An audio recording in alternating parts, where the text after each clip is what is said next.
In a matter of days, thousands of homes in Dane County won't have the federal help they need to put food on the table.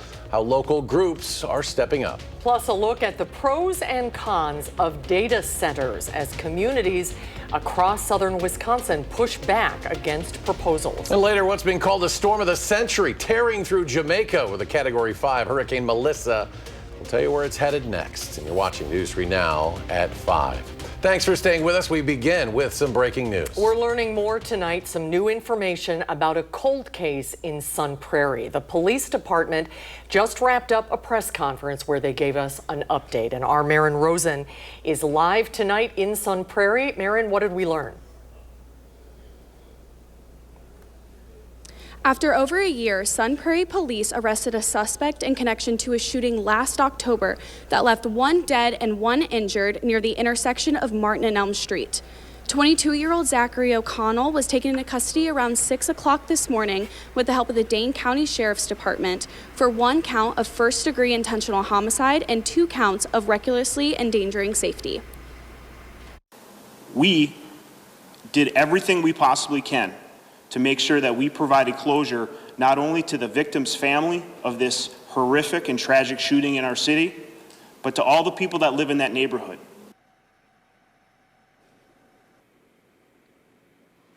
The suspect is booked into the Dane County Jail, and the vehicle of interest is in police possession as well.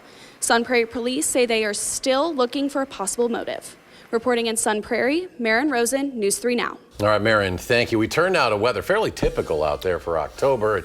Chief Meteorologist Alex Arrington joins us now. He has a closer look. Alex? I do have a close look. Let's look at our Queen Bee Radio Skycam. That tells the story, the scene, at least in southwest Wisconsin. Got some raindrops on the camera here. You can see even the roads down here a little bit on the wet side. Temperatures chilly, right around 51 degrees, but what is showing on radar 3000? Well, look at this here. Platteville areas over towards Belmont, down towards the Shullsburg area, all seeing showers and a couple of raindrops making it to the ground. These showers have been struggling across southern Wisconsin because we have a strong east wind and dry air in place. But some of these showers are making it to the ground for parts of southern Wisconsin. A little bit later when I come back, we'll use Future Track. I'll let folks know, are we going to get those showers as far east as Madison, or are they just going to stay over parts of southwest Wisconsin?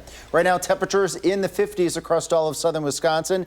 Average highs right around 54, and we're all pretty close to 54 degrees here in southern Wisconsin. Again, more with Future Track on those tracking those showers in just a bit. And when we come back a little bit later in the newscast, we're going to talk all about Hurricane Melissa. I have some very important information to share from the Cooperative Institute for Meteorological Satellite Studies on just how intense Melissa was at landfall. All right, Alex, thank you so much. And some developing news as the Badger men's basketball team is down a player. The program dismissing forward Elijah Gray today, citing, quote, events preceding his enrollment at UW-Madison. Now, Gray came to Madison as a fourth-year transfer this summer from Temple in Philadelphia. Now, he hadn't played in any games for Wisconsin. UW says it's unable to release any further information due to privacy laws. The man charged with stalking Wisconsin Supreme Court Chief Justice Jill Karofsky pleads not guilty. 37-year-old Ryan Thornton of Racine is charged with 1 count of stalking related to emails that he sent to the Chief Justice. A criminal complaint alleges Thornton sent emails to Justice Karofsky accusing her of being manipulative and telling her to, quote, eject herself from office and asking for her home address. Capitol Police say Thornton was disgruntled with the lawyer who represented him in a 2019 strangulation and domestic abuse case in which a jury found him guilty. Thornton filed a complaint against that attorney, which was rejected by the Supreme Court's Office of Lawyer Regulation. If convicted, Thornton faces up to 3.5 years in prison. One person is dead after a crash in Prairie du Sac last night. It was on Highway 60 near the intersection with Ferry Bluff Road, about 5:40. Sauk County received a report of a 2-car crash on the highway. The sheriff's office says a Subaru headed westbound was passing a semi when it entered the eastbound lane, striking a Ford sedan. The Subaru's driver went to the hospital. The Ford's driver died at the scene. That crash caused a road closure until just after 9 last night. The sheriff's office says the investigation is ongoing. The motion upon reconsideration is not agreed to. For the 13th time, the Senate failed to advance a Republican-backed bill to reopen the government with less than 1 week until federal food assistance comes to a halt. In Wisconsin, some 700,000 people rely on SNAP, which is known here as Food Share. That includes 26,000 homes in Dane County, many of which include children and disabled people. And ahead of Saturday, when food share funds will stop, Wisconsin Attorney General Josh Kaul is suing the Trump administration. Kaul joining 22 other attorneys general and 3 governors in this lawsuit, seeking to compel the administration to use emergency funds to support SNAP. Now, the lawsuit argues the USDA will be failing to use emergency funds made available by Congress in case of emergencies like this. In a statement on the lawsuit, Kaul said in part, quote, "No one should have to go hungry because of dysfunction in our federal government." Well, as Wisconsin gets ready for the lapse in federal food assistance, local organizations are hoping their help can bring some relief. And tonight, SSM Health and Second Harvest Food Bank giving out fresh produce to people from Madison's South Side from the hospital's South Madison campus. That's where we find our Jalen Banks with an update. Jalen?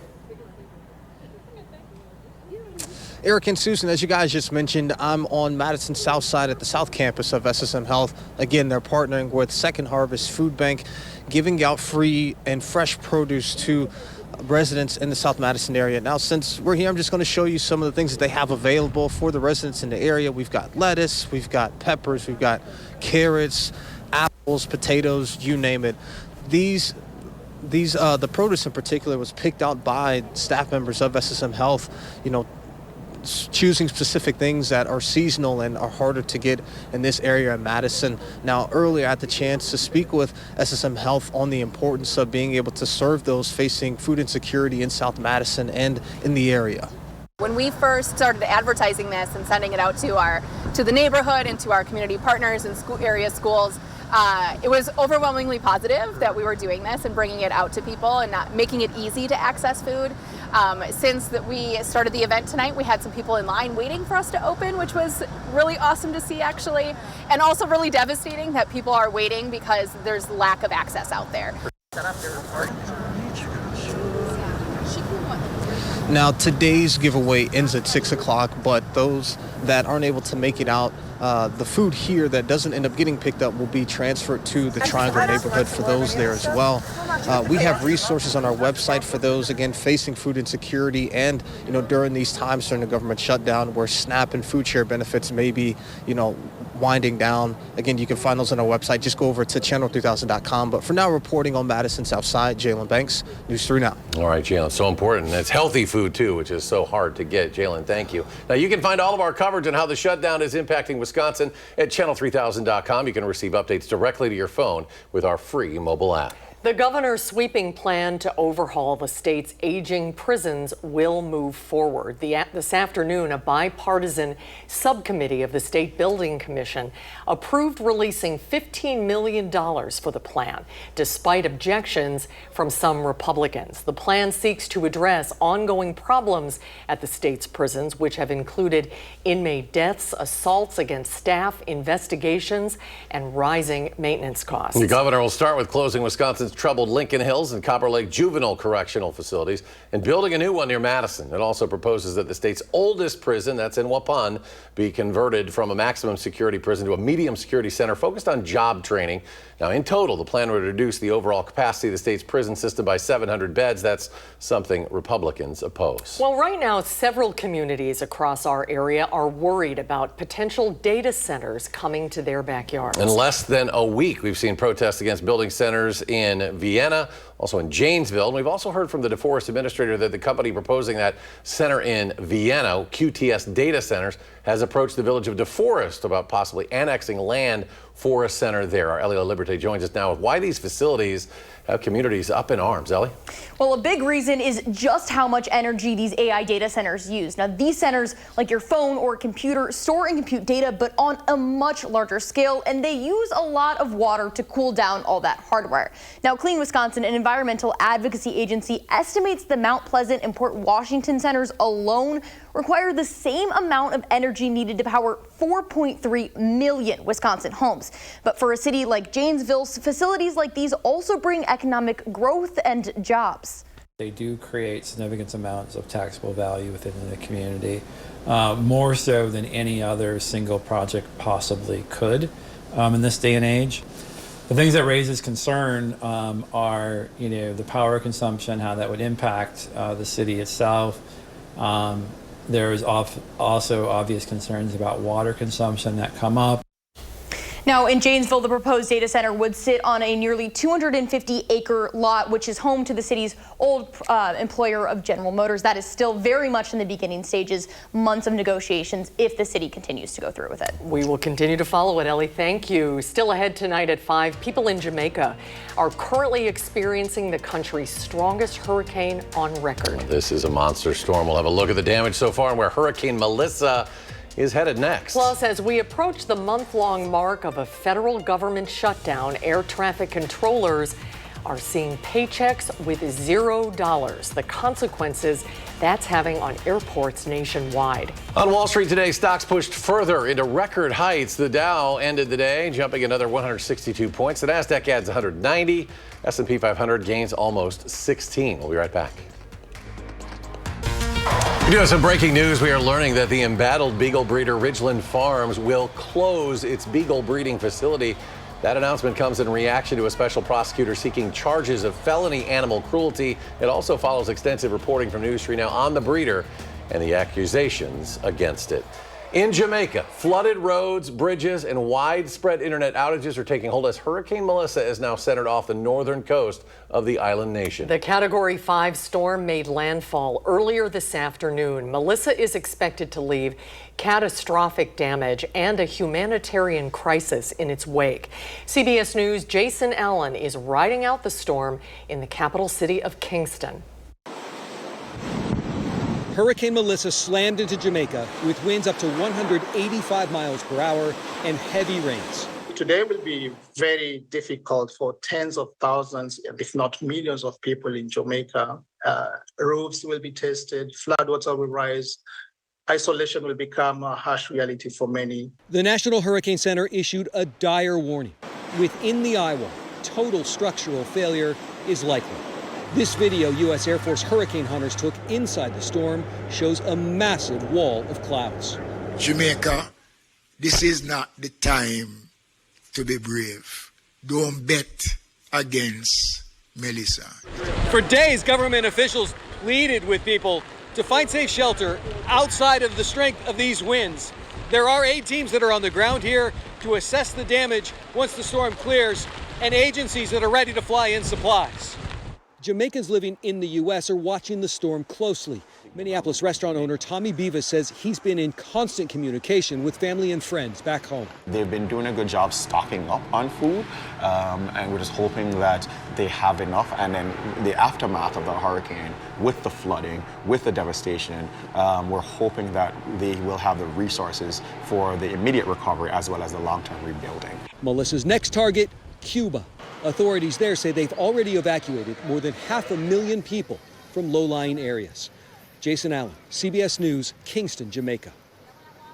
Now, so far, the storm has killed 3 people in Haiti, 1 person in the Dominican Republic. Several people in Jamaica were killed ahead of landfall, some falling off roofs while boarding them up. Alex is here. The latest satellite imagery is right behind us. Yes. It's over the entire country. Yes, right it's now. impressive. It's spreading out. If we just take a peek here, we could even take the satellite full screen. What you're seeing here is, look at the pinks in the center of that storm. They're starting to spread out, and the reason why that is happening is the eye has collapsed, and what that does to the hurricane is that it spreads the area that's seeing the really strong damaging winds further and further out from the center. So we're seeing an expansion now of those strong winds, and as it made landfall at 185 mile per hour sustained winds, we have a research group, the Cooperative Institute for Meteorological Satellite Studies, right here in UW-Madison, and they are reporting that ties the record for the strongest hurricane in the Atlantic Basin. They'll still do some additional studies on this. That additional record was 185 mile per hour winds with the 1935 Labor Day hurricane that hit the Florida Keys.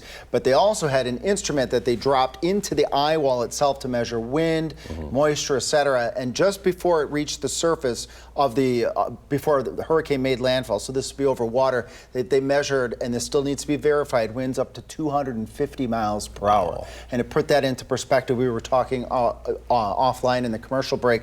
Winds like this are at the caliber of an EF4, EF5 tornado, but we're talking tens of miles in width, not a mile in width. But of course, we don't want to dismiss intensity of tornadoes as well, but just truly impressive. These storm. eye wall pictures are amazing Yeah. too, to see the hurricane hunter in that eye wall. Yep, and folks probably wonder, where's the storm going now? We can take a peek. I'll head over to the wall. Storm is going to be moving away from Jamaica, thank goodness, and then it's going to be heading out towards Cuba. Now, we don't want Cuba to get hit, obviously, with this very dangerous storm, but it is on its way. It will be a Category 4 storm through Cuba and then moving out into the Bahamas as we head into Wednesday and then further out to sea. So thank goodness it will move out to sea and not be an impact to the U.S. mainland after its horrific event in Jamaica that's still ongoing as we speak right now. And then again, the storm will continue to move out to sea.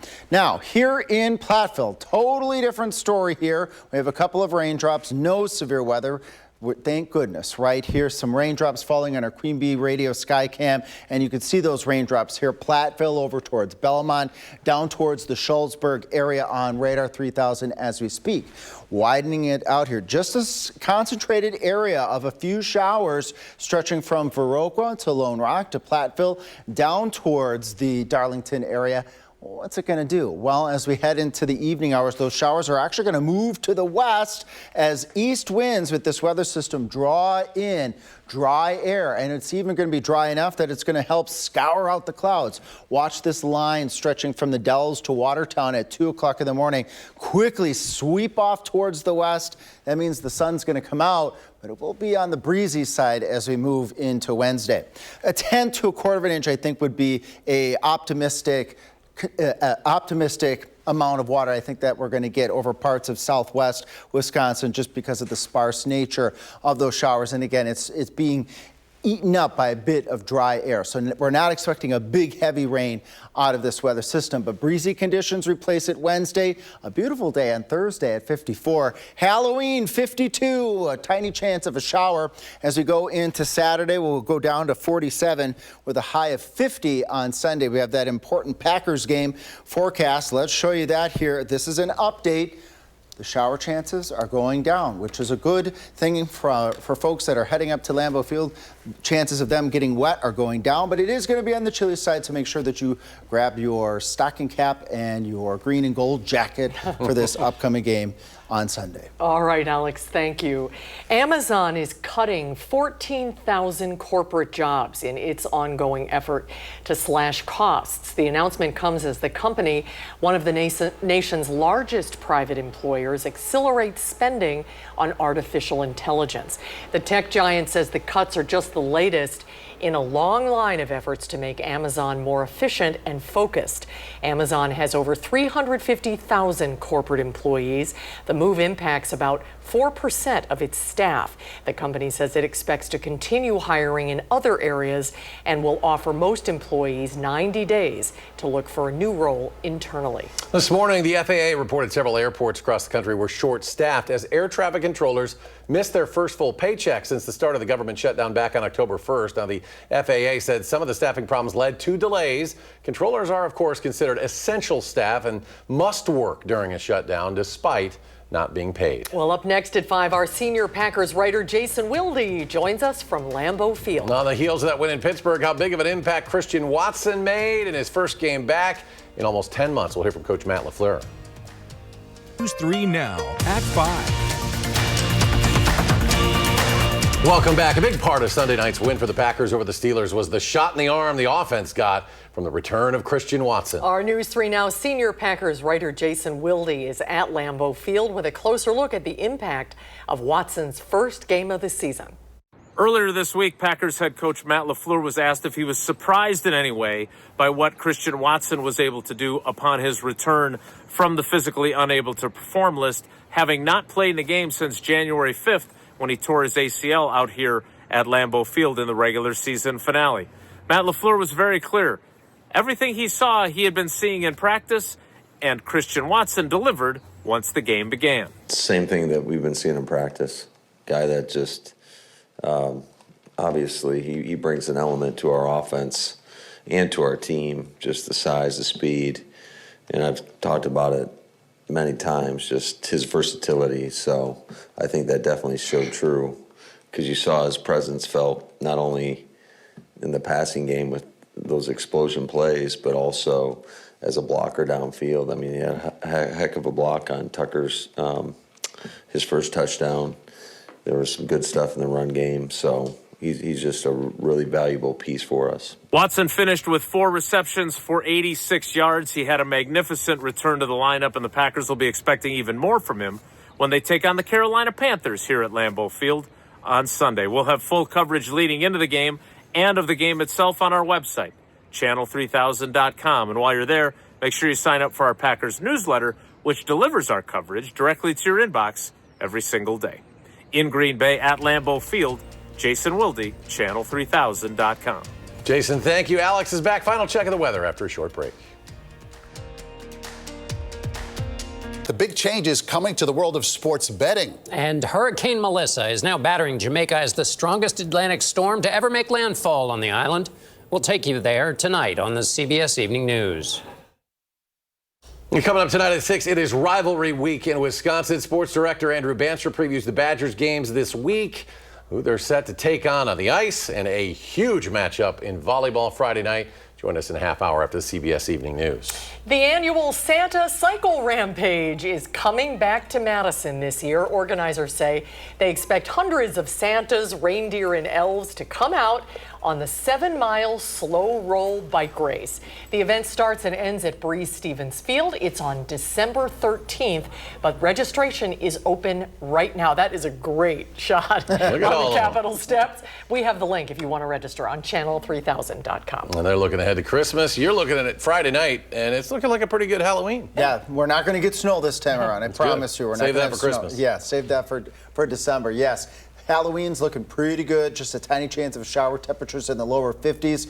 Coming up at 6, we'll use Radar 3000 to show you where we have some showers in southern Wisconsin. And I'll let you know, again, if those showers are going to make it to the east to get to Madison.